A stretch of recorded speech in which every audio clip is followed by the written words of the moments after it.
So if you've never seen this hat before, this Florida Marlins hat, I don't have this hat because I'm necessarily a Florida Marlins baseball fan, but I have this hat because one of my students, Mr. Peter Stark, liked this teal color, and I typically wear black. Wearing black all the time, and my hats are black, and he wanted to get something that was different, and he liked the F with the fish, so for Fred Fisher. And I think it makes my eyes look really blue too. Don't you think my eyes look beautifully blue? What's in this coffee? Speaking of coffee, check out my new coffee mug. This is a Star Wars mug that Mrs. F picked up for me while she was in Disneyland this past weekend. They went. Mary was chaperoning the high school music group that went down there to perform. They performed on last Friday afternoon, I believe, and then they went to Huntington Beach, and then they spent all of Saturday. Oh, I guess after Huntington Beach, they also went to the medieval times thing where they have horse knight guys jousting or something. I don't even know. But she said it was super entertaining and the kids loved it, and but the food wasn't so good. And they spent the next day at Disneyland.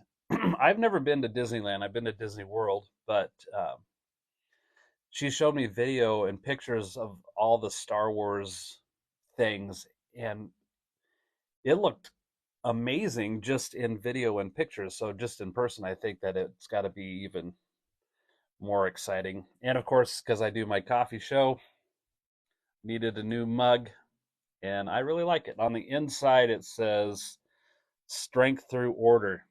It's a very Empire thing to say. I don't think this is part of the Rebel Alliance. This is an Empire mug because it's got the Stormtrooper guy on there. So, what came first, the Midline or the Creed?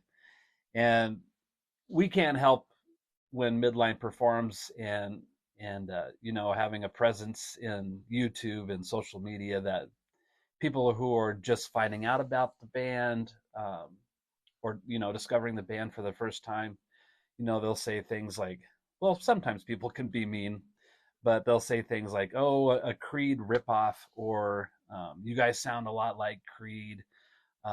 First of all, thank you.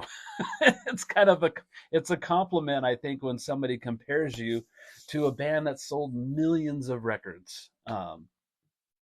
You sound just like those other guys that are hugely successful.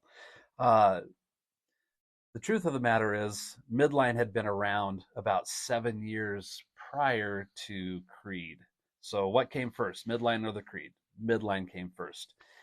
Uh, we are from Boise, Idaho, and we had some success on the radio in the mid 90s.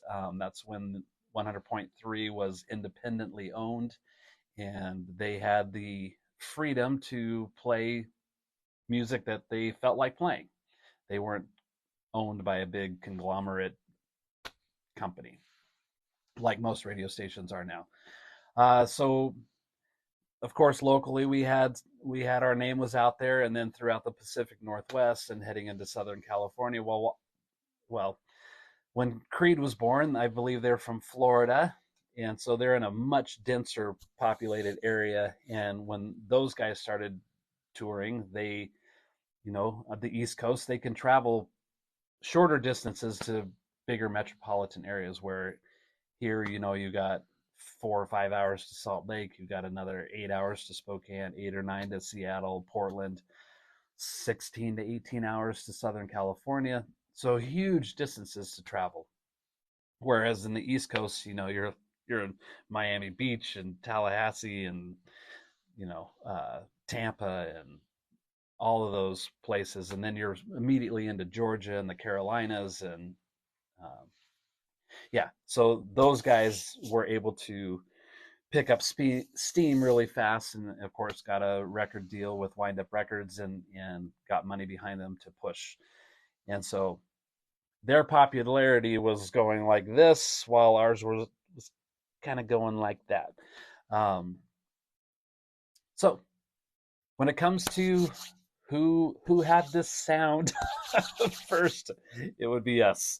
It would be us. So I would say that Creed sounds like Midline. Anybody else agree out there? And before Creed came along as a comparison, of course, we got compared to a lot of our friends up in the Seattle scene, Pearl Jam and Soundgarden and those bands. So as that was the case in the 90s for hard rock bands to have that grunge element to them. So let's see. I think I've stayed on track as much as my notes have allowed me to. Let's see. The producer is over there. There she is. She's waving. Mary and I like to try to go have breakfast together at least once a week, and it's called our date night, but it's in the morning because our evenings are usually full of teaching and doing music production and those kind of things. And today I don't have to start work till 3 o'clock, so I think we have time to go plan out what's happening over the next couple weeks. Our number 2 son Elliot is graduating from high school, and so his commencement, is that what it is? The commencement, Mary, when they graduate high school? Good grief. See, I'd be lost without this woman. His thing is next Tuesday, so in 1 week Elliot will be graduating. And I have a handful of students who are seniors who are all graduating either this week or next, so I have some holes in my schedule. And then also people that have commitments to, end of May is always a crazy month for people and commitments to high school graduations, as it should be. So Casio Dreams, if you haven't checked out Casio Dreams, they are an all 80s synth pop tribute band, and incredibly great band. So if you see Casio Dreams and you're into those 80s music, it's pretty cool. And the people that follow their band, they've got some hardcore fans now, and they always show up dressed in 80s clothes. Some look like they're in the Jane Fonda workout outfits. They're ready to jazzercise or whatever that was called back then. It's great stuff. So if you can catch Casio Dreams, do it.